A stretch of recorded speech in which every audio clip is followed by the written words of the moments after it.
And anyway, once you have that out, of course it spins out pretty easy. Here's your old one. Like I said, it's all floppy, absolutely shot.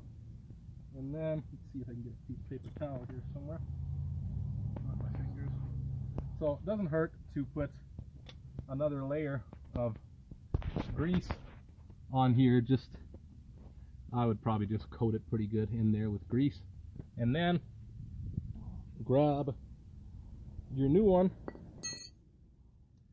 and thread it back in, and then put your boot back on. And then just don't forget, this one's actually broken. There's supposed to be a little lip here with a clip on it. This one's broken, so I didn't even have to take that clip off. But anyway, yours should have a little bit extending over that yet, and then you should have a clip on there. If there's no clip, a little zip tie, I've seen people use that. That should do the trick just fine. It actually pops into place here anyway, so it can't go anywhere once it's on there anyhow. So you do that, and then you pop the new boot on. Don't forget to thread on your nut for the tie rod. Put that back on. After you put the boot on, don't forget to put a zip tie on around the inside, or a clip if you've got one, real tight, so it's, well, just nice and tight, don't break anything of course. But that, and yeah, just reverse the process basically. If you're doing a wheel alignment, you can do, obviously you pretty much need a machine to do a good job, but a practice that I've been doing is you kind of got to move the car back and forth while you're doing it just to make sure. But if you look along the wheels here, they should line up with the back, which means that they should be like that, which they aren't. The wheels turned a little bit now. I'm going to have to adjust the alignment a little bit more. But yeah, it should be straight with, you know, the sidewalls lining up with each other and with the back wheel. And that should be the case on both sides, with, of course, your steering wheel set in the middle, which this one is not.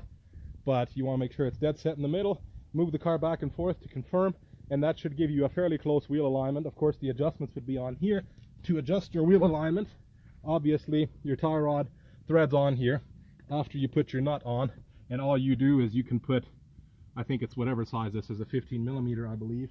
You can put that on there and then just spin it. Oh, this one's bigger actually. I just used a crescent wrench for the other side.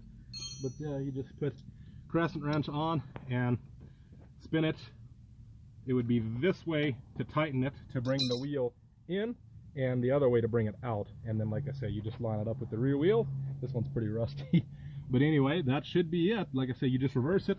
Make sure you tighten it real good. Another thing, I got a lock washer with the new one, and I hate it because the stupid thing just wants to spin on it. You know, the stupid ball joint in there just spins. So what I actually did is, this doesn't really have a lock washer, rather just some Loctite in it.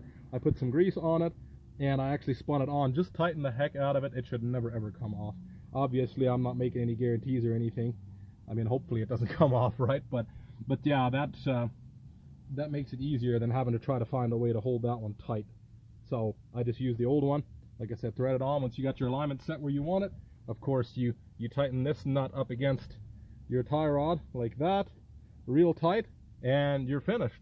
I mean, while you're here, if you want to check your brake pads, you just look in there, of course. And these look like they're kind of over the edge there, but they look like they still got lots of life. And if you got a crowbar, you can check your sway bar bushings and all that stuff while you're here anyway.